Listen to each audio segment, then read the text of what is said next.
दूसरा नाम ही कहीं टेंशन तो नहीं हो गया है।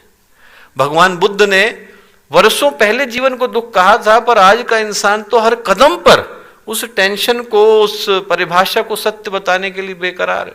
टेंशन हर व्यक्ति को है। रिक्शे वाले को टेंशन है, अरबपति को टेंशन है, 5 साल के बच्चे को टेंशन है। अभी तो उसने बस्ता लादना शुरू किया और उस बेचारे को भी टेंशन है, वो भी टेंशन लेकर के घूम रहा है। टेंशन का ये आलम है कि आप लोग सड़क पर निकल जाइए और कोई व्यक्ति आ रहा हो अपरिचित, नहीं जानते हो आप उसे, नमस्ते कर लीजिए एक बार। वो आदमी बेचारा घर टेंशन में जाएगा कि कौन था इसने मुझे प्रणाम कर दिया मेरा। ये टेंशन की स्थिति है। टेंशन का मुझे एक कहानी याद आती है कि एक आदमी टेंशन देने की भाव से कि साहब टेंशन देना है, मंदिर में जाके खड़ा हो गया। पुजारी थे वहां पर, और पुजारी जी से बोला कि एक बार बताइए दुनिया में सबसे बड़ा कौन है। पुजारी बोले कि साहब भगवान सबसे बड़े हैं। तो व्यक्ति बोला कि भगवान सबसे बड़े हैं तो मंदिर में क्यों खड़े हैं। उन्होंने कहा साहब मंदिर सबसे बड़ा है, मंदिर भगवान का घर है। बोले मंदिर बड़ा है तो धरती पे क्यों खड़ा है। तो पुजारी जी बोले भाई धरती माँ है, सबको धारण करती है, इसलिए धरती पे खड़ा है। बोले धरती सबसे बड़ी है तो शेष जी पे क्यों खड़ी है। उन्होंने कहा शेष भगवान है, भगवान के अवतार हैं, भगवान लक्ष्मण के रूप में आए थे। उन्होंने कहा कि यदि शेष जी बड़े हैं तो भगवान शिव के गले में क्यों पड़े। उन्होंने कहा नहीं साहब भगवान शिव बड़े हैं। बोले भगवान शिव बड़े हैं तो कैलाश पे क्यों खड़े। उसको तो टेंशन ही देनी थी। तो उसने कहा वहां पे क्यों खड़े हैं। तो उन्होंने कहा भगवान शिव बड़े हैं भाई, भगवान शिव बड़े हैं। उन्होंने कहा भगवान शिव बड़े हैं तो कैलाश पे क्यों खड़े हैं। उन्होंने कैलाश पे खड़े हैं तो वो बोले कैलाश भाई भगवान शिव का धाम है। बोले कैलाश सबसे बड़ा है तो हनुमान जी की कानी उंगली पे क्यों खड़ा है। हनुमान जी लेके चले गए थे। तो अब एक साधु बाबा देख रहे थे, उन्होंने कहा साहब इसको तो टेंशन ही देना है। तो उन्होंने उनसे कहा इससे ये कह दे कि तू ही सबसे बड़ा है। उन्होंने कहा साहब आप ही सबसे बड़े हो। पुजारी जी बोले, बहुत खुश हो गया। उसने कहा मैं ही सबसे बड़ा हूँ। तो साधु बाबा बोले कि एक बात बता कि तू सबसे बड़ा है तो मंदिर के नीचे क्यों खड़ा है। तो आदमी जो है दोस्तों बुद्धि को इधर उधर उलझाने में लगा हुआ है और इधर उधर की बातों पे टेंशन लेकर के घूम रहा है। टेंशन हर एक के पास है, कारण अलग अलग हो सकते हैं, पर ये बात इसलिए महत्वपूर्ण हो जाती है कि एक गंभीर प्रश्न को जन्म देती है। और गंभीर प्रश्न ये है कि यदि हर व्यक्ति को इतना ही स्ट्रेस है, इतनी ही टेंशन है कि आदमी रोता हुआ धरती पर आए, शिकायतें करता हुआ जिए और पछताता हुआ जाए, तो क्या हमारे जीवन का इतना ही उद्देश्य था। हमारे जीवन की इतनी ही उपयोगिता थी कि हम लोग मुंह फुला करके जिए, अपने आप से नाखुश जिए, दूसरों से नाखुश जिए, माता पिता से कलपते रहें कि हमें ये नहीं मिला, वो नहीं मिला, पत्नी बच्चों से चिड़चिड़ाते रहें कि वो ये नहीं बन पाए, वो नहीं बन पाए। हर आदमी अपना दम घोंट करके जिए, अपने परिवार का दम घोंट करके जिए। यदि मनुष्य के जीवन का इतना ही उपयोग था तो ये नहीं मिलता तो ज़्यादा बेहतर है। कई बार देख करके दोस्तों दुख होता है। साइकेट्रिस्ट के रूप में मैं देखता हूँ कि अभी 17-18 साल का लड़का नहीं हुआ और डिप्रेशन का शिकार हो गया। हम लोग जब युवा क्रांति की बात करते हैं तो जिस तेजस्विता से, जिस प्रखरता से, जिस क्रांति की भावना से हम लोग युवा मन को परिभाषित करते हैं, वो देखने को नहीं मिलता दोस्तों। 17-18 साल का लड़का नहीं होता कि उसको डिप्रेशन हो गया है। घर में माँ बाप ने डांट दिया, अभी 9 साल का लड़का था, घर से निकला और रेल की पटरी पर जाकर के कट के मर गया। अभी 21 साल की लड़की नहीं हुई है, उसके अंदर डिप्रेशन हो गया। अभी तो जीवन शुरू नहीं हुआ है, अभी तो इनका पूरा का पूरा जीवन शेष है। और जब उनको दुख से, तकलीफ से, परेशानियों से, स्ट्रेस से, टेंशन से, जीवन के प्रति कन्फ्यूजन से, जीवन के प्रति भ्रम से उलझते हुए हम लोग देखते हैं तो मन में बहुत दुख होता है। और इसीलिए आज जब हम लोग इस युवा क्रांति वर्ष की इस वेला में यहाँ पर मिल रहे हैं, इसकी शुरुआत की इस वेला में मिल रहे हैं, तो मैं एक भाव जो हम सबके अंदर जीवित करने का और जीवंत करने का अनुरोध, विनय, निवेदन आप सबसे करूंगा, वही करूंगा कि गुरुदेव ने कहा था कि खूबसूरत जिंदगी बर्बाद करने के लिए नहीं है। हंसते खेलते जिए, मुस्कुरा करके जिए, खुश खुश जिए। ये जीवन जो मिला है अवसर, हम लोगों के पास टेंशन के लिए, परेशानियों के लिए पूरा जीवन पड़ा है दोस्तों। और ऐसा नहीं है, महापुरुषों के जीवन, अभी अभी श्रद्धेय कुलाधिपति जी ने उदाहरण दिया, उनके जीवन में तकलीफें कम थी, ऐसा नहीं था। परिस्थितियां उन लोगों की भी विषम थी, मनस्थिति उन लोगों की मजबूत थी, उनके पास तकलीफें पर्याप्त थी। स्वामी विवेकानंद ने जब शरीर छोड़ा तो उनके पास 39 बीमारियां थी। अनचाहे अनजाने सच, शंकर की लिखी हुई पुस्तक है, आप पढ़िए, उसमें लिस्ट दी हुई है वो सारी बीमारियां जो उनके शरीर छोड़ने तक 39 वर्ष की आयु में जब स्वामी विवेकानंद ने शरीर छोड़ा तो उतनी ही बीमारियां उनके शरीर में थी। गुरुदेव को अपने जीवन में विरोध झेलना पड़ा हो, ऐसा नहीं, इतने सारे लोगों ने गुरुदेव का विरोध किया। उस समय में वो सारी बातों को लेकर के आए कि नारियों को गायत्री अधिकार मिलना चाहिए, सभी जातियों को मिलना चाहिए। जब सारे के सारे लोग यहाँ पर विरोध करने के लिए तैयार होते थे, एक से एक बात करते थे, उसके बावजूद, इतनी सारी परेशानियों के बावजूद उनके मन में, चिंतन में, दृष्टिकोण में कभी जरा सा भी अंतर नहीं आया। उनकी मुस्कुराहट को देख करके आप अंदाजा नहीं लगा सकते कि वो लोग अपने जीवन में कितनी परेशानियों से जूझते रहे होंगे। मुझे याद पड़ता है कि 1985 की घटना है। एक पुराने सज्जन थे, यहाँ से निकले, शांति कुंज से केस चल गया, निकाले गए किसी कारण से और निकले तो उनने केस कर दिया। तो एक पुराने सुप्रीम कोर्ट के लॉयर थे, मिशन से बहुत अच्छे परिचित थे, परम पूज्य गुरुदेव से आकर के बोले कि गुरुदेव ऐसा ऐसा केस हो गया है, संभवतः दिल्ली जाना पड़े हम लोगों को, आपको चलना पड़ेगा। गुरुदेव बोले बेटा जाना तो नहीं पड़ेगा, केस है तो भी जाना नहीं पड़ेगा। वो बोले यदि गए तो उसी के यहाँ ठहरेंगे। वो जो व्यक्ति जिसको शांति कुंज से निकाला था वो बोले उसी के यहाँ ठहरेंगे, दिल्ली में रहते थे वो। तो गुरुदेव बोले उन्हीं ने तो केस किया है। बोले कोई बात नहीं बेटा, बेटा है हमारा, भटक गया होगा, उसके घर में ठहरेंगे, दिल्ली जाएंगे तो किसके घर में ठहरने में क्या दिक्कत है। आप कल्पना करके देखो, इतना विशाल हृदय, इतना व्यापक चिंतन कि परिस्थितियां कितनी भी विषम हो, उनके मन में मुस्कुराहट के हजार कारण होते थे। और यदि हम लोग भी मुस्कुराना चाहें दोस्तों, यदि हम लोग भी अपने जीवन को आसान बनाना चाहें, सहज बनाना चाहें, सुगम बनाना चाहें, ये युवावस्था टेंशन के लिए नहीं मिली है, आप लोगों के जीवन में परेशानियों के लिए नहीं मिली। यदि हम लोग खुश होना चाहें तो हमें खुश रहने के कारण कदम कदम पर मिल जाएंगे। अपनी छाती फैलाकर प्यार बरसाता आसमान दिख जाएगा, सारी धरती मिल जाएगी जो पूरी दुनिया का बोझ उठा रही है, सबकी धूप बचाते जो है पेड़ दिख जाएंगे, सबको पानी बरसाती नदियां दिख जाएंगी, सबके साथ अपने अंदर की स्मित को बिखेरते पुष्प दिख जाएंगे, कण कण में मुस्कुराता भगवान दिख जाएगा। यदि हम लोग अपने जीवन जीने के तरीके को बदल डालें तब, यदि हम लोग तरीके को बदलते हैं तो हमें याद आता है कि जो लोग अध्यात्म के पथ पर चलते हैं मनहूस नहीं हुआ करते। ऐसा नहीं हुआ करते कि उनके चिंतन में इतनी नकारात्मकता हो कि आदमी अपनी 4 टेंशन लेकर के आया है और हमसे मिलने के लिए आया और 40 लेकर के लौटे, तो हमारे होने का फायदा क्या है। यदि हमारे पास आए तो आदमी जन्म जन्मांतरों की तकलीफें लेकर के आए और हमारी मुस्कुराहट इतनी इन्फेक्शस हो, इतनी संक्रामक हो, हमारे अंदर का प्रेम, आत्मीयता, अपनत्व इतना विशाल, व्यापक और इतना मजबूत हो कि आदमी सारे कष्ट लेकर के जाए और हमारे पास से हंसता खिलखिलाता जाए, हमारे पास से प्रेम लेकर के जाए। तो हम लोग जो गायत्री परिवार के युवा हैं, इस क्रांति वर्ष के युवा हैं, इस भारत के युवा हैं, इतना अंदर से हमें अपने अंदर शांति, स्मित, सौंदर्य बिखेरने की आवश्यकता है, टेंशन की आवश्यकता नहीं है।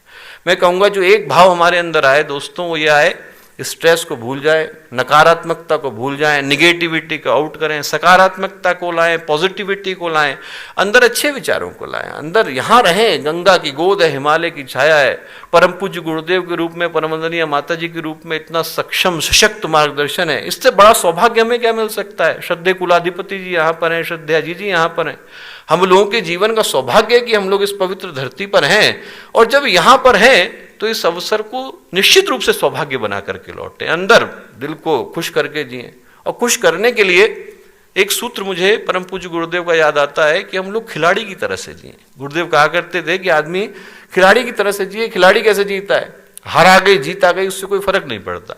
आज आदमी ने खेला मैच, आज 3-0 से हार गए तो क्या फर्क पड़ेगा। आज हम लोगों के जीवन का एंड थोड़ी हो जाता है। आदमी खिलाड़ी एक दिन खेले, 3-0 से हार गए तो कैरियर को एंड नहीं हो जाता, अगले दिन फिर से शुरू करेगा, नए उत्साह के साथ करेगा। आज 3-0 से हार गए, कल 3-0 से जीत जाएंगे। तो हमारे जीवन में दुख आएगा, सुख आएगा। दुख आया और हमने सोचा कि हमारे जीवन का यही एंड हो गया, तो फिर हम लोगों का एंड हो जाएगा दोस्तों। यदि हमारे जीवन में तकलीफें आती हैं उसको भूल जाएं, उनसे चिपकने की आवश्यकता नहीं है। कल सुख आएगा, आज दुख आया, कल सुख आया। आदमी के पास आज ये है, कल दूसरी चीज आएगी। एक दिन जो है आदमी नीचे गिरा है, कल को ऊपर उठेगा। खिलाड़ी की तरह से जिए। खिलाड़ी की तरह से एक कहानी मुझे याद आती है कि अष्टावक्र कहोड़ ऋषि थे। कहोड़ ऋषि जो है उनने वेदों का पाठ करना शुरू किया, और जैसे ही उनने पढ़ना शुरू किया तो आवाज आई कि वेदों के अंदर ज्ञान नहीं है। तो कहोड़ ऋषि ने उधर घूम करके देखा कि कौन बोल रहा है, तो उनको दिखा कि उनकी पत्नी जो गर्भवती है उनके गर्भ में से आवाज आ रही है। तो उन्हें ध्यान लगा करके देखा कि उनका जो होने वाला पुत्र है वो वहां से बोल रहा है। तो बड़ा विचित्र लगा कहोड़ ऋषि को। उन्होंने कहा ऐसा क्यों कहते हो कि वेदों के अंदर ज्ञान नहीं है। तो अंदर से अष्टावक्र बोले कि चंद्रमा किधर है। तो उन्होंने इशारा किया कि चंद्रमा उधर है। बोले पर आपकी उंगली चंद्रमा नहीं है, आपकी उंगली चंद्रमा की ओर इशारा है। और बोले वैसे ही वेद ज्ञान की ओर इशारा है, ज्ञान तो आदमी के अंदर है। तो कौर ऋषि को बड़ा दुख हुआ। उन्होंने कहा कि साहब ये गुस्सा भी आया। उन्होंने कहा तो अभी पैदा नहीं हुआ ऐसी बातें बोल रहा है। बोले पैदा हो जाएगा तो क्या करेगा। तो उन्होंने गुस्से में बोला कि तू 8 जगह से टेढ़ा हो, अष्टावक्र, ताकि अष्टांग योग न कर सके। अष्ट का मतलब 8, वक्र का मतलब टेढ़ा। बोले 8 जगह से तू टेढ़ा होकर के पैदा हो। तो अष्टावक्र अंदर से बोले आंगन के टेढ़ा हो जाने से आकाश टेढ़ा नहीं हो जाता। शरीर को टेढ़ा कर दोगे आप, मन को टेढ़ा नहीं कर सकते हो, मन उससे टेढ़ा नहीं होता। जिंदगी में तकलीफें आ सकती हैं दोस्तों, हम लोग खिलाड़ी की तरह से जिए। जितना हम लोगों को काम मिला है ईमानदारी से करें, शराफत से करें, और जो किया है करके भूल जाएं, उसकी टेंशन हमें नहीं लेनी है। ऐसा करने से सफलता मिलेगी गारंटी नहीं है। ईसा मसीह को सूली मिली, गुरुदेव को जीवन भर विरोध सहना पड़ा, विवेकानंद को जल्दी शरीर छोड़ना पड़ा, भगत सिंह को फांसी मिली। ऐसा नहीं है कि ऐसा करने से हमें सफलता मिलेगी पर शांति मिलेगी। ऐसा करने से मन में तृप्ति मिलेगी, संतोष मिलेगा, गर्व मिलेगा, गौरव मिलेगा। और जब हम लोग शरीर छोड़ रहे होंगे तो मन में भाव होगा कि कम से कम हमें जो अवसर मिला था उसके साथ हम लोगों ने न्याय किया। खिलाड़ी की तरह से जीवन को जिए।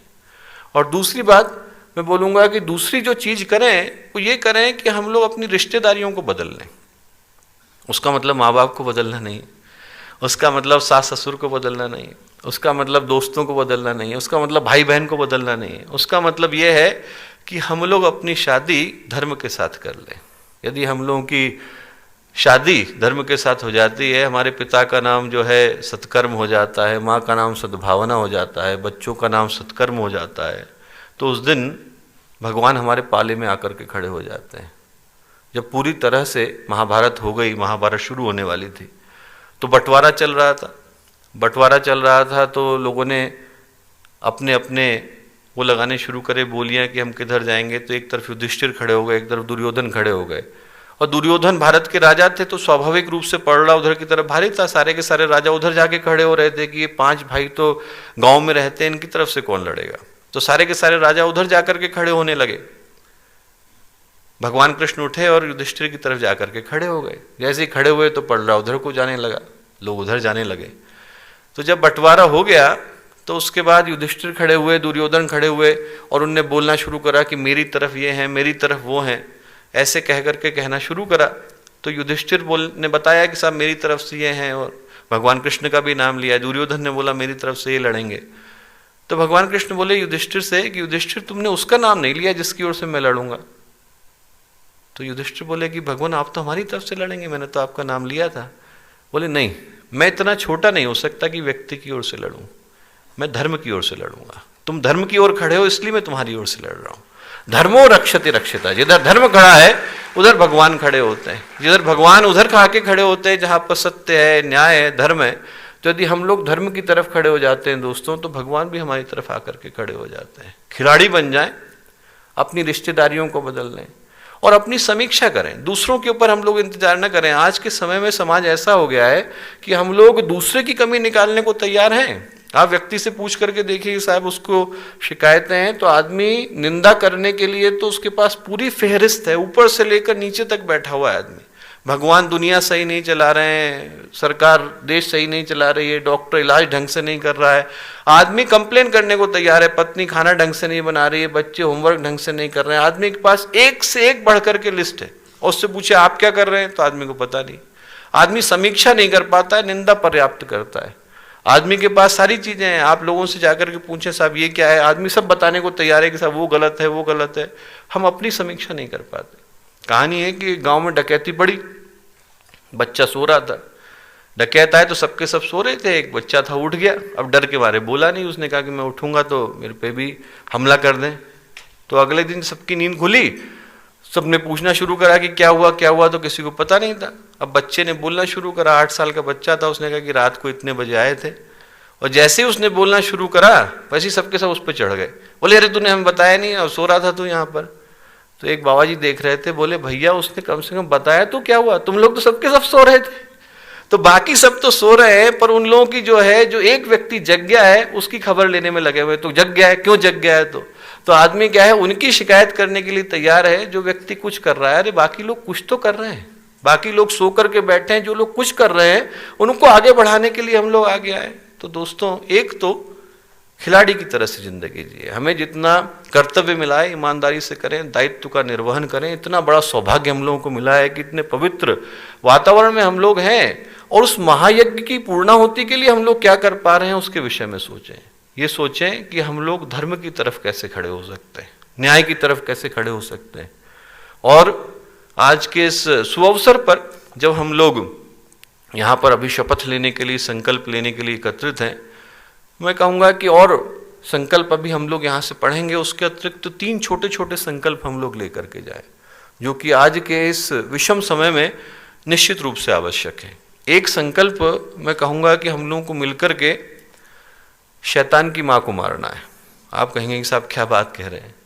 मैं ये कह रहा हूँ दोस्तों कि दुनिया में इस समय जितनी भी चुनौतियाँ हैं वो इसलिए हैं क्योंकि अंतरिक्ष में असुरता है और आदमी के चिंतन में विषाक्तता है। आप आदमी को मारते जाइए, रक्त बीज के जितने बच्चे पैदा होते थे आप उसको मारते जाएं, उससे रक्त बीज नहीं मरता था। जो समस्या है वो यहाँ नहीं है, समस्या ऊपर है, उस अंतरिक्ष में जहाँ से अंधकार आता है। वहाँ से आदमी की सोच बदलती है, वहाँ से आदमी के अंदर दुष्प्रवृत्तियाँ आती हैं, वहाँ से आदमी के अंदर सारे के सारे बुरे विचार आते हैं।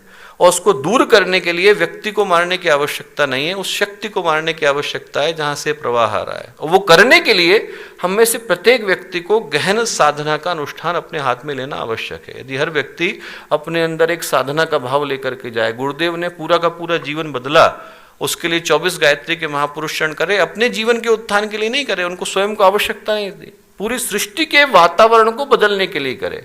और जब तक हम लोग सामूहिक रूप से संकल्प को नहीं करेंगे कि हम लोगों के अंदर साधना का भाव आए, एक गहन अनुष्ठान हम में से हर व्यक्ति कर रहा हो, तभी वो प्रकाश निकल पाएगा जो पूरी की पूरी सृष्टि पर एक छाते की तरह से छा जाएगा। एक साधना का संकल्प हमारे बीच में से निकलना चाहिए। 1000 लोग हैं, आप ये कल्पना करके देखो कि 1 लाख युवाओं की हम लोग बात करते हैं।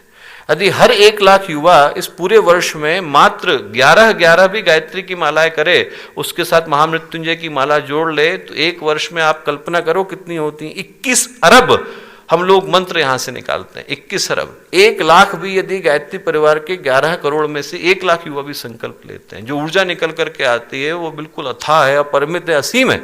एक संकल्प साधना का निकल करके आए। एक मैं और बात बोलूंगा कि हम लोगों को लेबोरेटरी खोलने की आवश्यकता है। लेबोरेटरी हम पे पर्याप्त है, पर जिस लेबोरेटरी की मैं बात कर रहा हूँ वो हमें घर के अंदर खोलने की आवश्यकता है। दोस्तों, लेबोरेटरी में हम लोग ये करते हैं कि चीज़ों का प्रयोग करते हैं, यदि प्रयोग सफल हो जाता है तो उसे मार्केट में ले जाते हैं। आप एक्सपेरिमेंट करके देखते हो, सही हो गया, मार्केट में ले जाते हो।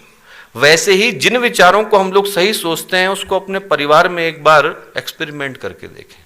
जिन संस्कारों की हम लोग बात करते हैं, जिस प्रेम की, आत्मीयता की, अपनी डॉर्मेट्री में करके देखें, अपने परिवार के अंदर देखें, अपनी क्लास के अंदर देखें, अपने अपने छोटे छोटे सर्किल में करके देखें, छोटा सा एक्सपेरिमेंट करके देखें। और यदि उस लेबोरेटरी में सफल होता है, बाकी जगह लेकर के जाए। और तीसरी जो चीज है वो ये करने की आवश्यकता है दोस्तों कि हम लोगों को कन्वर्जन करने की आवश्यकता है, पाप को पुण्य में बदलने की आवश्यकता है।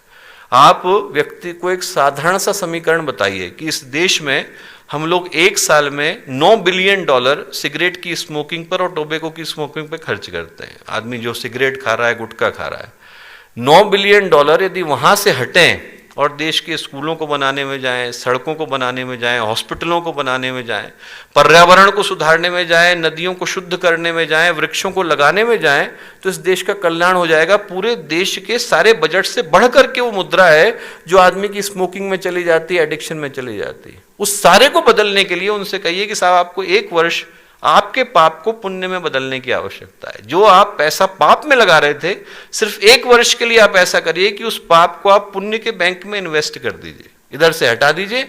आपका जो 500-1000 रुपए का नोट था वो बंद हो गया है, पाप का नहीं चल रहा है, अब आप ये वाला ले लीजिए। ये वाला जो नया है वो हम आपको दे रहे हैं। और छोटे छोटे संकल्प छोटे छोटे युवाओं ने लिए हैं दोस्तों, से हजारों का जीवन बदला है। कानपुर में आप जाइए, वहां पर 26 साल का लड़का, 24 साल का लड़का, हेल्प अस ग्रीन कंपनी उन लोगों ने चलाई। क्या किया है कि जितने भी मंदिर मस्जिद कानपुर के एरिया में थे, सारे फूलों को ले आए और लेकर के आने के बाद उनने उसका यंत्र बनाया और उस फूलों से तेल निकालने लग गए। तो जितना फूल चढ़ता है वो 1 दिन के बाद बर्बाद हो जाता है। उनने कहा सारा ले लीजिए। 3 महिलाओं के साथ उन लोगों ने शुरू किया था। 80,000 रुपये उनके पहले साल का टर्नओवर था। अगले साल में अभी 18 करोड़ रुपए का वो लोग बना रहे हैं, 6000 महिलाएं उनके यहाँ काम कर रही हैं। 26 साल का लड़का, 2 बस कानपुर के 2 छोटे छोटे बच्चे। वाणी मूर्ति 54 साल की लेडी है, बेंगलोर में जा रही थी, उन्होंने देखा लैंडफिल में इतना कचरा इकट्ठा हो रहा है। उन्होंने कहा कचरा कहाँ से आ रहा है? बोले लोगों के किचन से आ रहा है। तो लोगों के घर जाना शुरू किया उनने और लोगों से जा करके निवेदन करना शुरू करा कि साहब आप इस कचरे को यहाँ मत फैलाइए, आप क्या करिए। उनने घर के अंदर सबके संयंत्र बना दिए कि आदमी घर में जितनी भी सब्जी बचती है, छिलके बचते हैं, उसको डाले और वहीं घर के अंदर खाद बन जाए। तो एक महिला को देखते देखते पूरे बेंगलोर के अंदर 30,000 महिलाओं ने संकल्प अपने हाथ में ले लिया। छोटे छोटे संकल्प है। एक बालक है अपना श्रीयंश भंडारी बेंगलोर का, उसने शुरू करा ग्रीन सोल। भारत में करोड़ों के करीब लोग अपने जूतों को फेंकते हैं, पर जूतों का बाहर का हिस्सा फटता है, बीच का तलवा तो साफ रह जाता है। उन्होंने कहा कि साहब आप जूतों को तो फेंक दीजिए, पर भारत में करीब हर साल में 1 करोड़ के करीब लोग वो हैं जिनके पास जूते ही नहीं है पहनने को। उन्होंने कहा इनके तलवों को हमें दे दीजिए, हम आपके पास से कलेक्ट कर लेंगे, नए जूते बना करके निःशुल्क उन लोगों को दे देंगे जिन बेचारों के पास जूता नहीं है। तो एक व्यक्ति के संकल्प से भारत में 30-30 लाख लोगों को जूते हर साल मिल रहे हैं। नए के नए जूते वो बना करके देते हैं, सोल इधर से निकाल लेते हैं, दूसरे जूते में लगा करके घर भेज देते हैं। छोटे छोटे संकल्प में दोस्तों, अच्छे संकल्पों को हम लोग लेकर के निकले। हम सबके पास करने के लिए बहुत कुछ है। मन को शांत करके जिए, उन्मुक्त होकर के जिए, निर्भर होकर के जिए, टेंशनों को विदा करके जिए, अच्छे संकल्पों के साथ जिए। ये क्रांति वर्ष तभी सफल हो पाएगी जब मन में शांति होगी। आदमी तभी क्रांति कर पाने की स्थिति में होगा जब मन के अंदर संतुलन होगा, समग्रता होगी, शांति होगी। यदि हम खुद भार को लेकर के चल रहे होंगे तो दूसरे के भार को हल्का कर पाने की स्थिति में नहीं होंगे। खिलाड़ी की तरह से जिए, धर्म की तरह से जिए और नए नए अच्छे संकल्पों को लेकर के जिए। यही हम लोगों की शुभकामना है, यही हम लोगों की मंगल कामना है। बहुत बहुत धन्यवाद।